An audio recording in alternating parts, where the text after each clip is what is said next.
Hello, everyone. Thanks for joining today's webinar. I'm going to let everyone ease into the platform, and we will get started momentarily.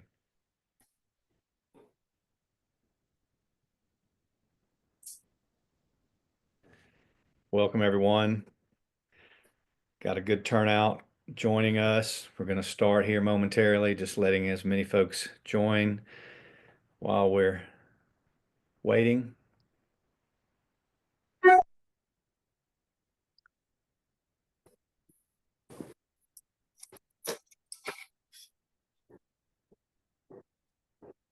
Okay, I think we're looking pretty good. Welcome, everyone, to Elevator World and Elevator Industry webinar. I'm T. Bruce McKinnon. I'm the CEO and president of Elevator World, and I'll be your moderator today. Today's webinar is presented by Kings 3. Kings 3 specializes in emergency phone solutions by providing 24/7 professional monitoring, proactive maintenance, and industry-leading reliability. For over 30 years, Kings 3's best-in-class emergency dispatch service has helped their customers reduce risk, mitigate liability, and lower cost with code-compliant cellular technology. Today's webinar topic is Beyond Dial Tones and Future-Proofing Elevator Industry Communications. Building codes now require new video and text requirements for elevator emergency communications. This session will cover how the shift of analog lines affects elevator communication systems, what solutions are available in the market, and best practices for maintaining compliance while reducing cybersecurity risk. Today's speaker is Daniel Goldstein. Daniel is the National Product Manager and Ambassador at Kings 3. He has over a decade of experience. Daniel is also a seasoned product manager known for delivering innovative solutions across industries like elevators, but also specialty chemicals and consumer goods. He helped develop the two-way video messaging product at Rath-Janus and now works with Kings 3 to educate those impacted by the new video code updates. We also have Scott Brown from Elevator World monitoring the chat and question and answer section during this presentation. This is a very important part of the webinar. Daniel's going to do a great job presenting the webinar, but we really are interested in your questions. Daniel will be able to answer those at the end of the session. Today's webinar will be somewhere between 20 and 30 minutes, and then we hope to answer as many questions as possible within the last 15 or 20 minutes. So without further ado, Daniel, stage is yours. Got it. So I'll be popping up my screen right now. Beautiful. Alrighty. So thank you, everybody, and good morning, everyone. Thank you guys for joining in on our Beyond the Dial Tones Future-Proofing Elevator Emergency Communications webinar by Kings 3. Special shout out to Elevator World for bringing the team together.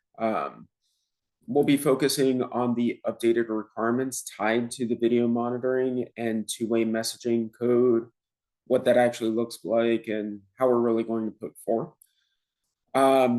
Brief introduction. I know T. Bruce just popped through it, but my name is Danny Goldstein, and I'm the National Product Manager and Ambassador here at Kings 3. So I've worked in product development in this market, as well as other markets like consumer electronics for a few years now. I know that you guys may have heard that there might be some elevator code updates that might be affecting your business, and it's my objective to inform you of the updates as well as the best practices on how to address them. So please know if you have any questions, I know T. Bruce mentioned it, but we'll be monitoring the webinar chat as well as the Q&A. Scott, T. Bruce, and I will run through those questions at the end of this, and then we'll have an overflow lot if questions get a little rambunctious. So, all in all, I'd like you to take away 3 key concepts from today's chat. First, being what the new code updates are. Second is how to address the elevator safety updates. And the third is what can you do to ensure that you're set up for the future. Now, here we have a bit of a shameless plug for Kings 3 and what we do, but I want to ensure that you guys are aware that Kings 3 offers offer supply hardware, but realistically, we boil it down to an all-inclusive offering. And that all-inclusive emergency communication solution boils down to equipment and installation, 24/7 emergency dispatch center, and then lifetime warranty and maintenance on parts and labor on that hardware that we provide, as well as code compliance within that realm. And at the bottom of this page, you can actually see the many industries that we touch on. Now, we also have a partner program. This is pretty important whenever people are interested inside of the partner program as well as what we necessarily have. Ideally, we have this bar right in the middle of your page. Running through it, we got compliant line replacement, offer a code compliant cellular emergency phone solution to your customers transitioning away from analog lines. We have no hassles. Our all-inclusive solution takes care of everything from equipment and installation to 24/7 monitoring and lifetime maintenance, removing finger pointing with multiple vendors. Never want that. We reduce customer costs due to POTS lines being phased out. Major telecom providers are hiking up the cost on analog lines. We've seen everywhere from, I think it was $450 a month per line over in the California area, Northern California. But our cellular technology eliminates the need for costly dedicated analog lines. We call it future proofing. So we offer customers a monitoring solution for new video and two-way messaging code requirements inside elevators and lifetime maintenance that keeps customers on modern cellular network. In the last little bit, we talk about revenue sharing because who doesn't like money here? For emergency phones referred to Kings 3, revenue is actually shared back to our partners for following the installation. So enough of the shameless plug. I'm going to run into some of these code requirements. So you'll see at the top, it says previous requirements for ASME, American Society of Mechanical Engineers. And the reason why we talk about these previous requirements is because all the upcoming stuff, the video stuff, the messaging stuff, all of that information is in addition to these previous code requirements. So please note these code requirements are not being eliminated. These are currently in place. I'm just going to run through them. There needs to be a push button with the phone symbol to begin two-way communication in the elevator to authorized personnel. On-site communication for over 60 feet of travel, answered 24/7 by live authorized personnel without automated answering. Operators must answer within 45 seconds. There must be an automated location identification on demand to authorized personnel. Operators must be able to identify the cab's location without any occupant assistance. And then there needs to be communication failure alert, local telephone line status monitoring. Now, I do these presentations across the country, and I was presenting to one major airport in the Southeast who has their security desk go ahead and pick up the phones.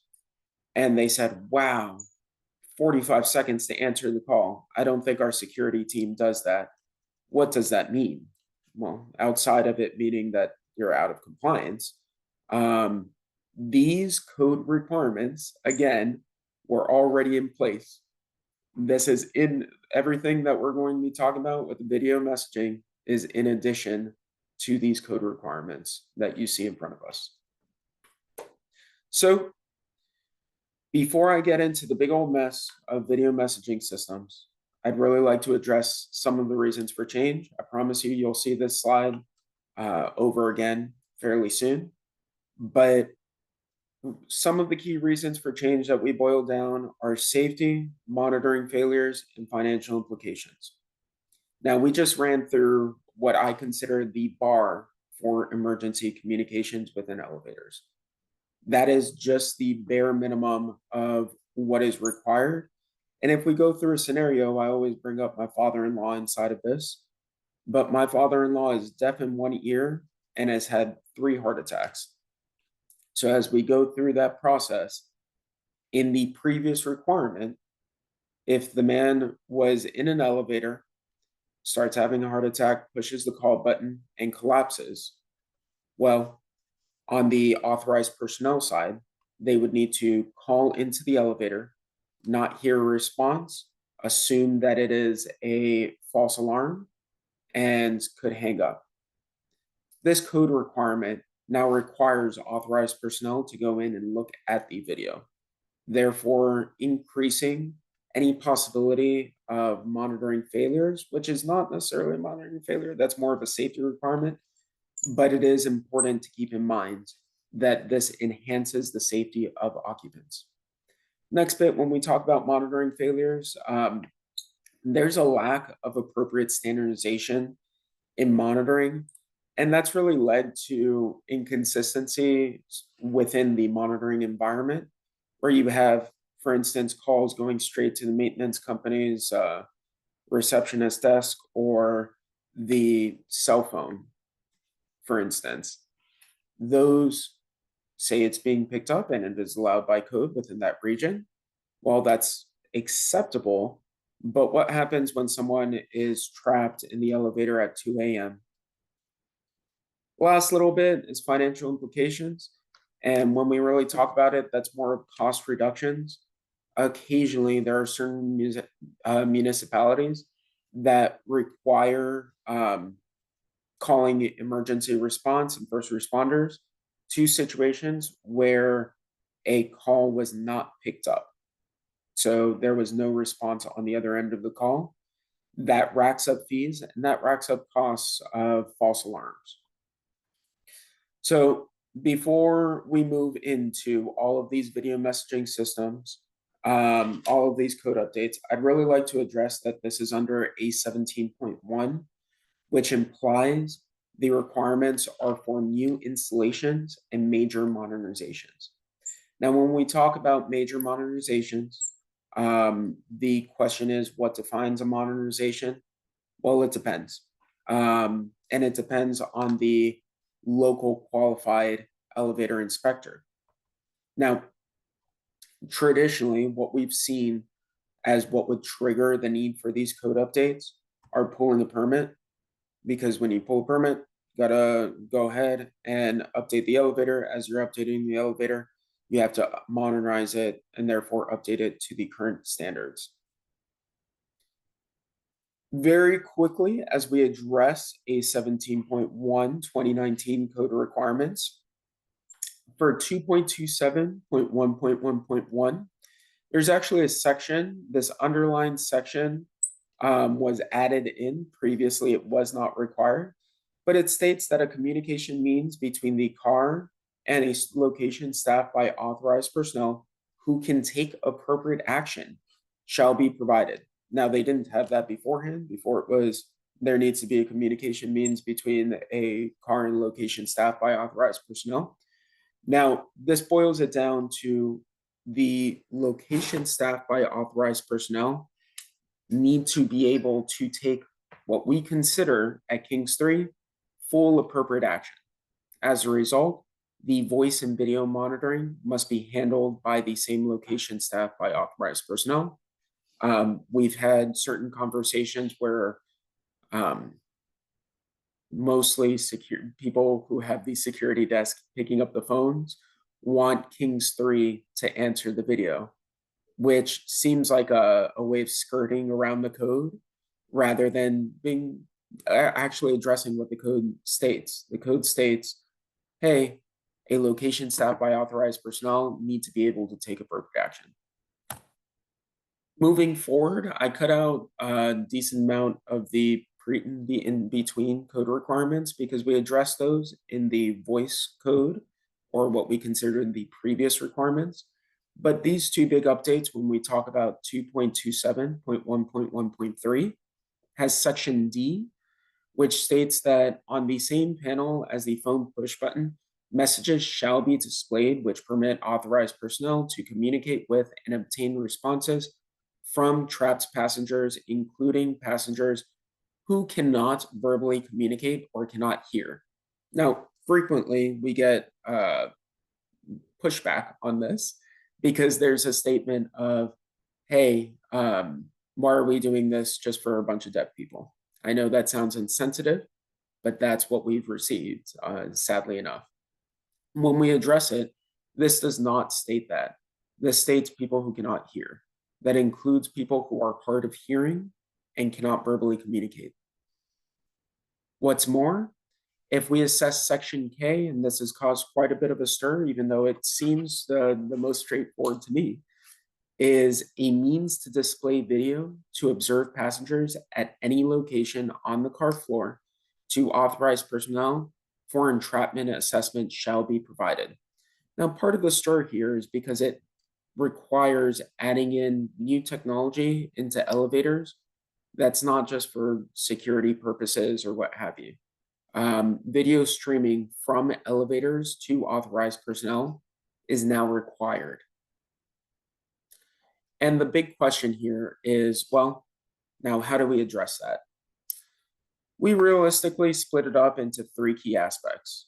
These advancements due to code are split up in a hardware, a software, and a monitoring aspect. So when we talk about it, from a hardware standpoint, there now needs to be an elevator phone. Now that elevator phone was required previously. However, now it's currently integrated into some of the hardwares that are out.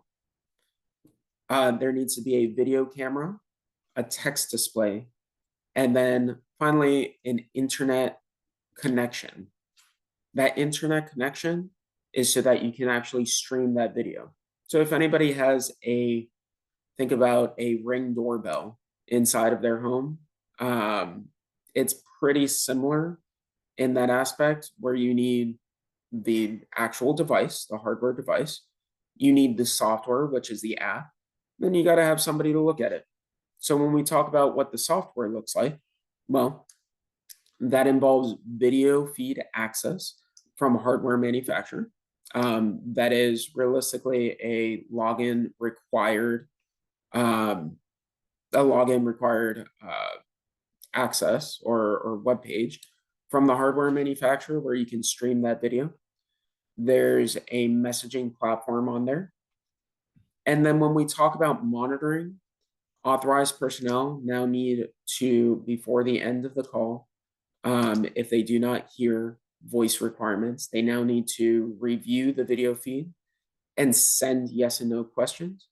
Please note our wording when it says send yes and no questions is pretty specific because not all of the hardwares that are out there have canned messages.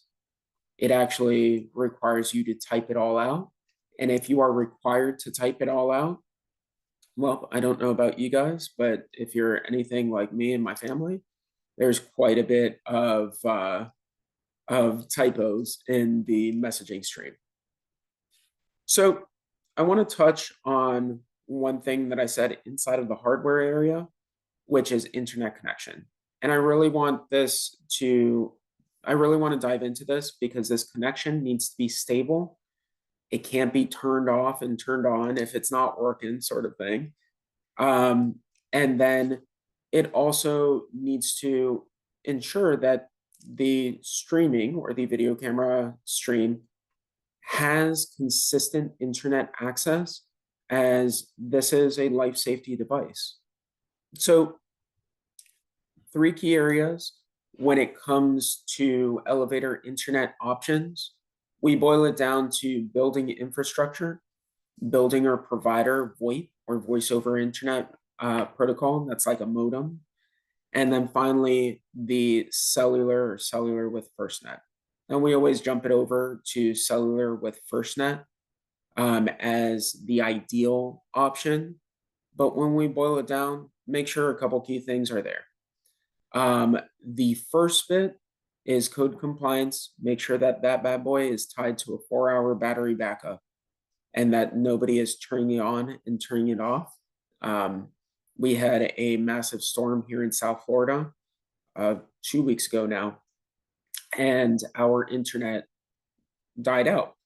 Went on to the chat message, chatted with AT&T, and what was the first thing that they asked us to do? Unplug your device, wait 15 minutes, and then see if it comes back on. That is one of the biggest issues when it comes to a modem. Last little bit, I really want to make sure that we're emphasizing this. I saw that someone inside of the messaging format did state hospitals, and we will address your questions fairly soon. But we always suggest and understand that this is going above and beyond what code requirements are, but we always suggest that it's an encrypted machine-to-machine transmission. Whatever connectivity you have, make sure that that transmission is encrypted. So as we move forward, I'd like to talk about the progression. And whenever you see these yellow outline states, it means because there is either a variance or what I like to call selective adoption. When we talk about selective adoption, what that actually means is they adopted the code and aren't enforcing this, or there's a part-time variance.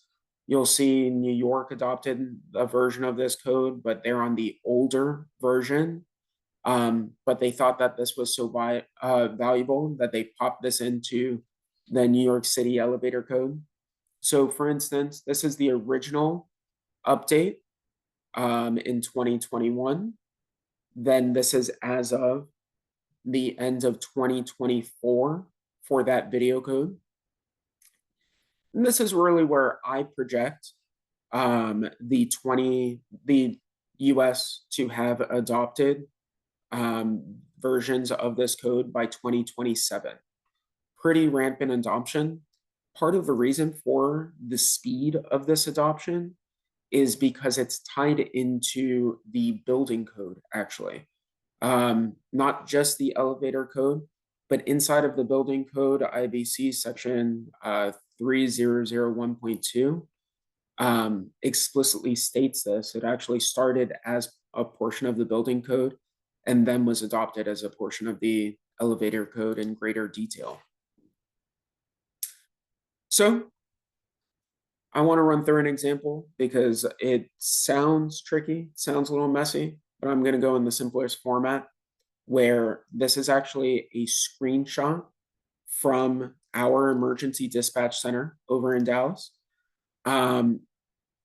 Within this section, you see my coworker's desk. It's got its messy format downstairs, but you see two screens.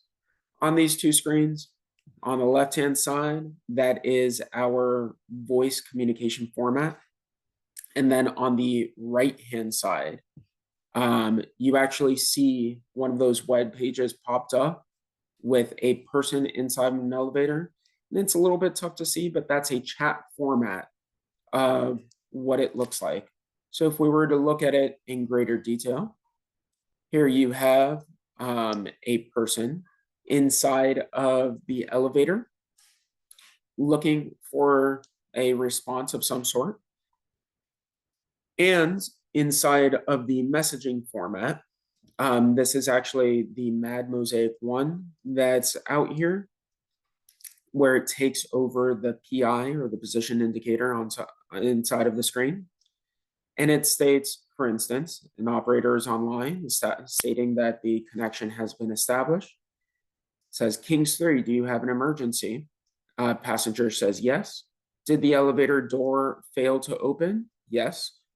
Press and hold down floor 1 or the lobby button for 5 seconds. Did the elevator door open?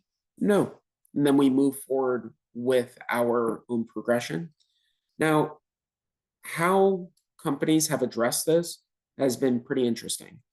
There are such things as dedicated yes and no buttons to obtain responses, or as this one company did it, there are door open and door close buttons. One of the thought processes there is if you're trapped and you click the door open button and the door's open, well, surprise, you're no longer trapped. You step on out of the elevator. But that was kind of their thought process behind this. Now, I love popping this up. I do this presentation in person and online. Online, I suggest if you guys can pop into the webinar chat or the Q&As and type in yes or no, asking if this video feed is up to code. I'm going to give everybody, I'll be generous. I'm going to say about 15 seconds if people can state yes or no. All righty. We got some yeses. We got some nos. Now, one of the reasons why I love to pop this up on an in-person is because occasionally people speak in the middle of presentations. So I call on that person and I say, hey, you, were you paying attention? Is this video feed up to code? Now, as we run through that, let's revisit what the code actually states. So the code directly states a means to display video feed, to observe passengers at any location on the car floor to authorized personnel. I cut out the last couple words, which says shall be provided. But we've actually received a means to display video, to see passengers at any location, to see any location on the car floor, or all corners of the car floor. And honestly, the bottom line here is that authorized personnel need to see the video of someone anywhere on the elevator floor.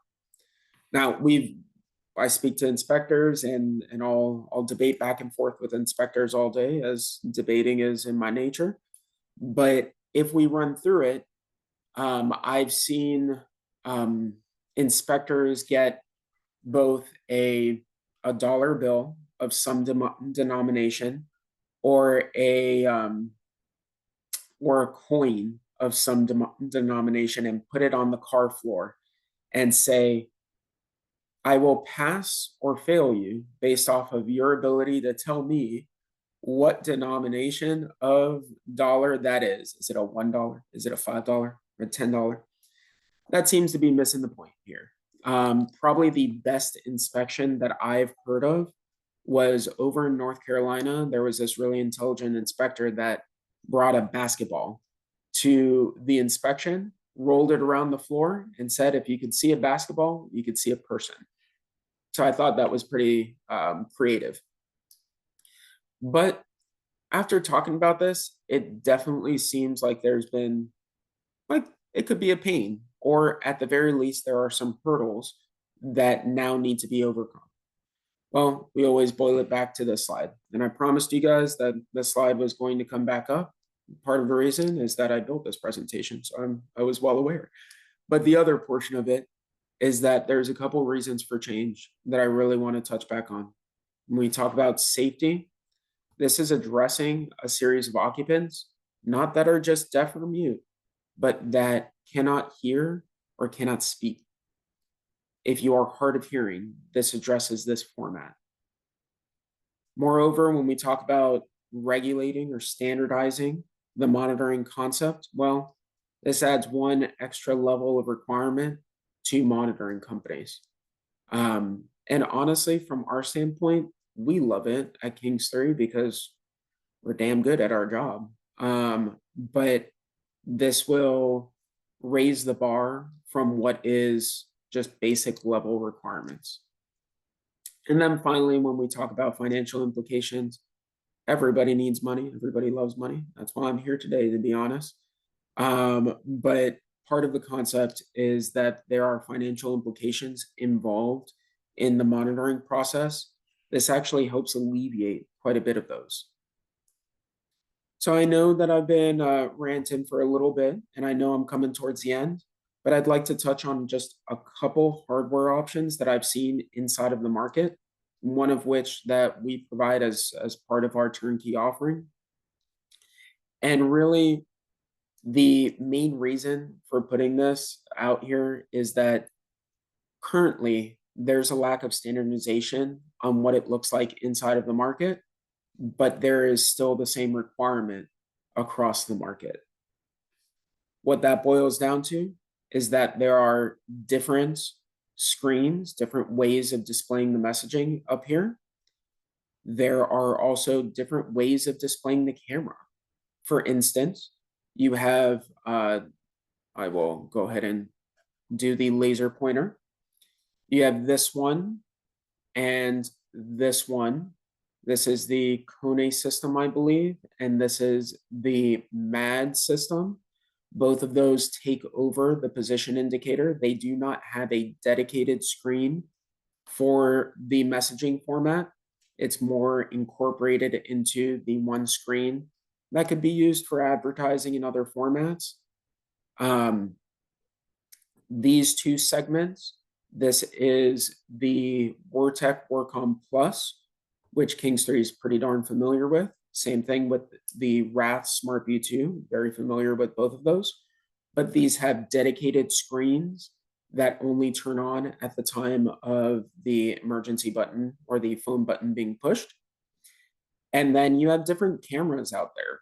This is about, this pops out about 3 inches out of the wall. It's like a dome camera up upon the wall.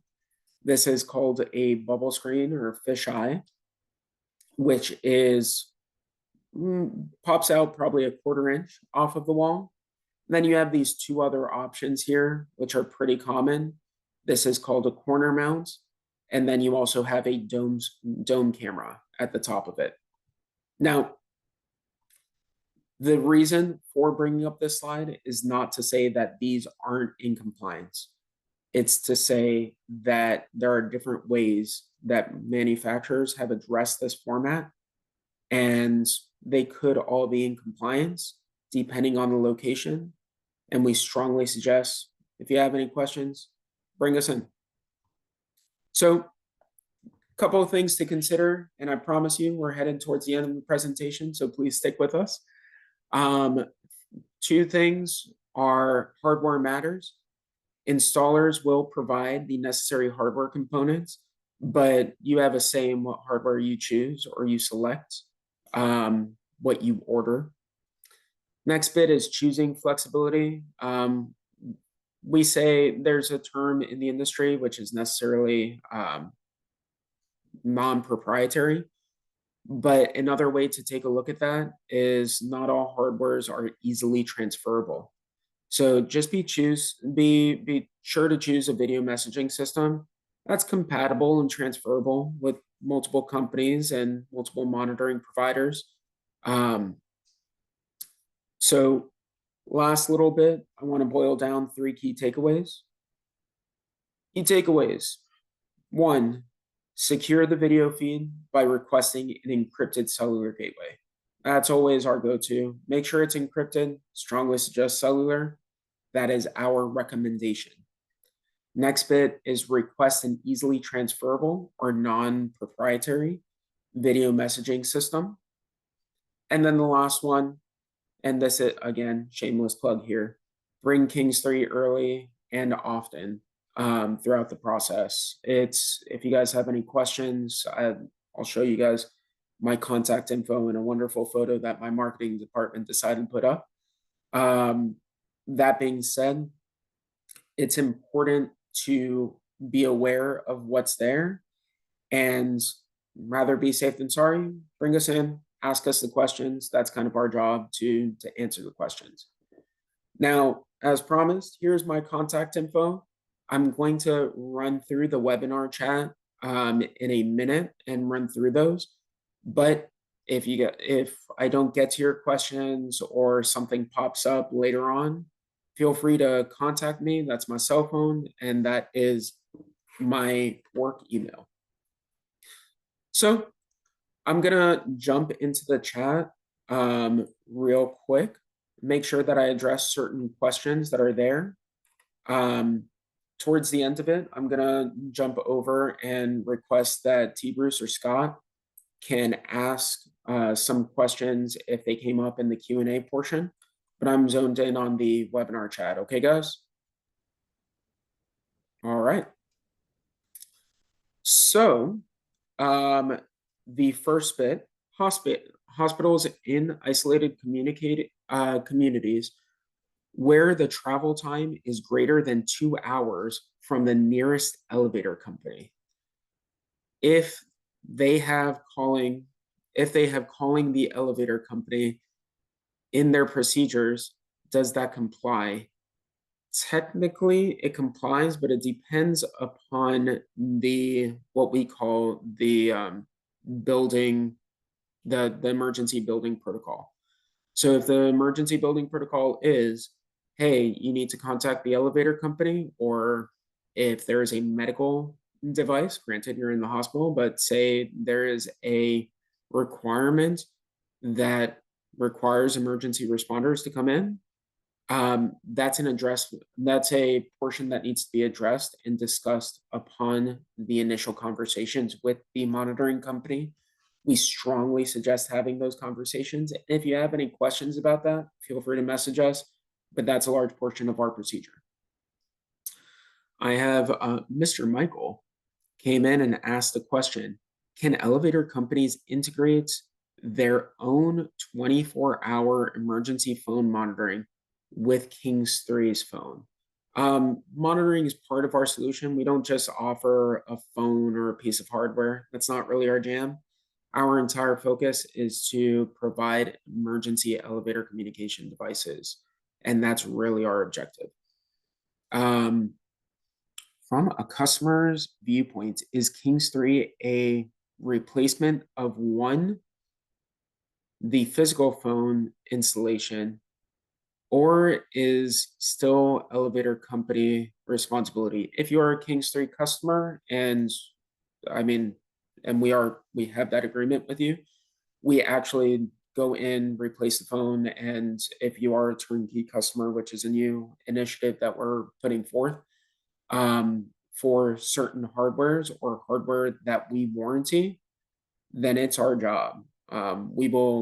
It's our job to come repair the hardware that we provide. It's just part of our offering. 2, is King's 3 responsible for the 24-hour monitoring? Yes. That's our focus. That's part of our emergency dispatch center. The state of Kansas has allowed a variance of the 2019 code until more cost-effective solution is discovered. We are working on a more cost-effective solution. I have been involved with the state of Kansas and their elevator code adoption format, and we are assessing what is the ideal format. I do know that there was a variance up until end of 2024.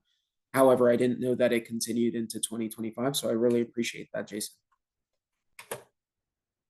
Michael, next step. Is King's 3 responsible for the installation and repair of dedicated line so the owner no longer has to deal with the phone company? Yeah, I mean, that's kind of our jam. We offer cellular as part of our package. We have that as a package. It's essentially a POTS line replacement. I'll speed ahead to a couple more questions. And Michael, you have been all in on this, on these messages, so I really appreciate that, actually. In short, is the King's 3 after installation a one-stop shop, replacing elevator company monitoring, maintenance, and King's 3 service? So we don't replace the elevator company. We actually work with the elevator companies, as elevator companies focus on the elevator. Our focus is the emergency communication within the elevator. So we can do the monitoring, maintenance of the King's 3 service, and phone, essentially the cellular connectivity as well as the phone requirement. Does it have to be a new modernization? Are the standalone units where you are there basically a bolt-on, I believe is what Barnett was asking, is if you could have a bolt-on into the elevator. Technically you can as an option. It's messy, but we could take that question offline if you want to message me directly. Do you have an option to include car position indicator with the text display? Kings 3 does not at this moment. For reference, we purchase a hardware and then essentially integrate it into our overall package for the cab view turnkey. That being said, when it comes to that, we do know that there's an offering out there by Mad Mosaic 1. It's a good piece of hardware. And that is integrated into the PI, the position indicator.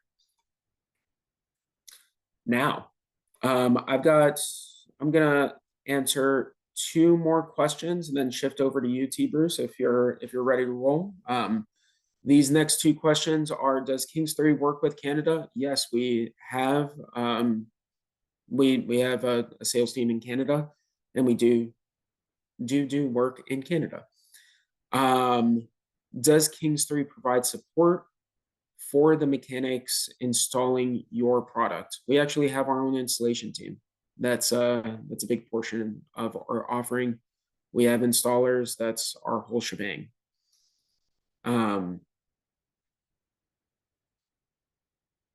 All right. So I'll address any other questions that were not that I didn't get to inside of the webinar chat, but I want to make sure that the Elevator World team can answer any questions that might have popped up. We do have a question here from a Max Stanley asking regarding the streaming feature. Is this device only triggered by a push button, or is the streaming continuous much like the fire recall is initiated by intent only? That's a great question. This device is activated by the phone push button. This is not a it's not a security device. That's not really the focus here. It's more you push a button and it triggers the device. Okay. And Max had another follow-up here. He said, are the video screen and camera subjected to the elevator communication device?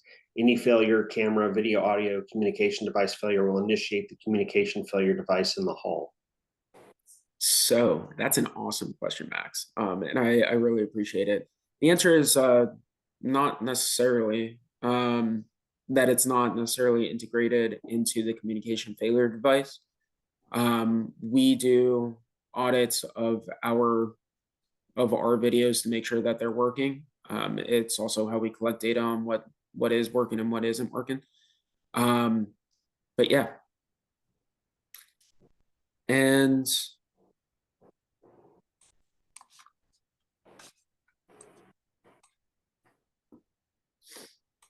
one thing to note, because I did see, and it's not directly addressing your question, I'll make sure that I address your question, Jay, but there is one thing to comment regarding recording of the video stream is you are essentially recording sensitive data.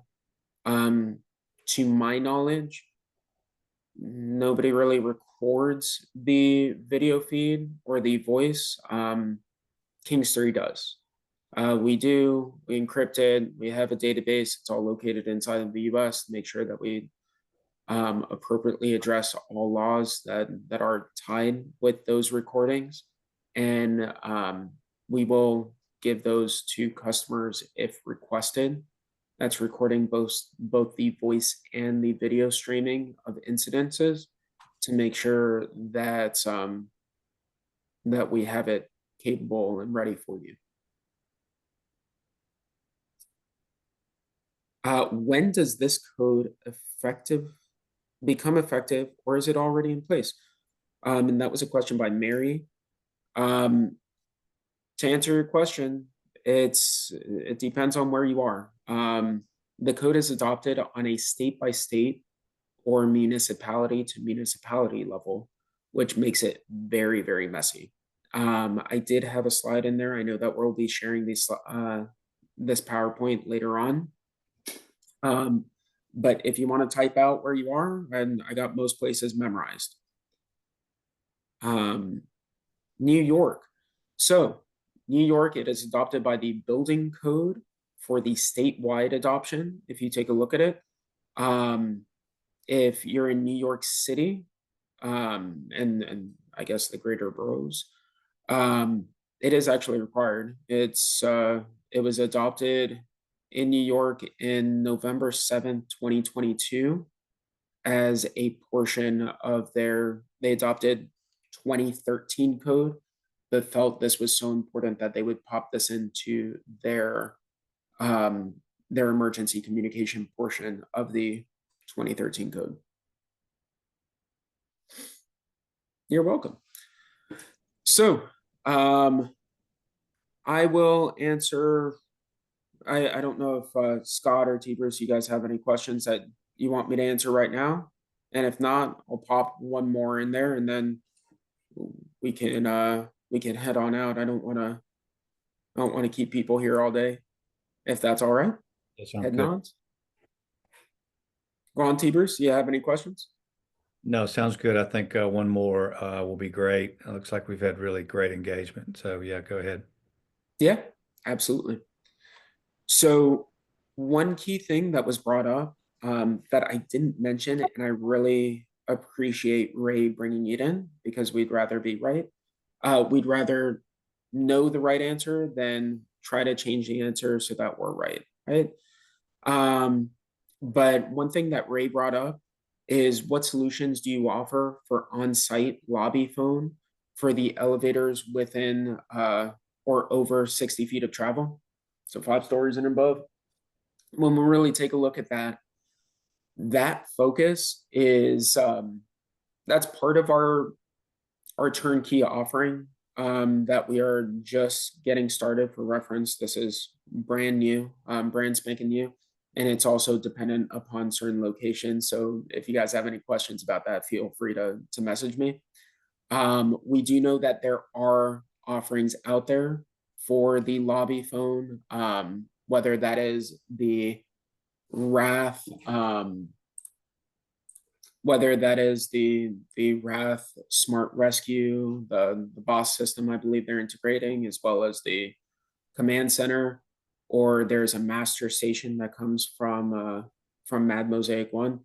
The question there is you do need to have the video portion, just like what we saw on an on-site lobby phone. If it's over 60 feet of travel, that's more for emergency communication. All right, it looks like we had another question pop into the Q&A. Does the video audio screen relay the position of the elevator if the elevator is stalled? It should not come through. It should come through the audio portion, right? Through the whisper, and we should be able, according to the previous code requirements, you need to know where they are inside of the elevator. So you need to know which elevator and where it is. Alrighty. Well, I really appreciate everybody popping on and all the great questions. I appreciate the engagement. If you guys have any questions for me or comments or just want to talk my ear off, there's my cell phone and there's my email. Feel free to reach out if there are any other comments or questions, and I really appreciate it. Thank you, guys. Great job, Daniel. Obviously, Daniel is very familiar with the code and as well as the product offerings that King 3 has available. I encourage everyone to reach out to him with any further questions or interest in the product. Thanks, Daniel. Thanks, Kings 3 for an excellent presentation. A lot of really interesting engagement. So really appreciate the industry jumping in and participating. Obviously, we will email everyone this information who registered, even if you didn't attend, but you registered, you'll get the information from this webinar. It'll also be posted onto Elevator World's website under our media tab. Of course, you can reach out to Daniel or go on to King's 3 website for any additional information. And just like to thank everyone for their participation, and everyone have a wonderful afternoon. Thank you, guys. Thanks, Daniel. Take care, everyone.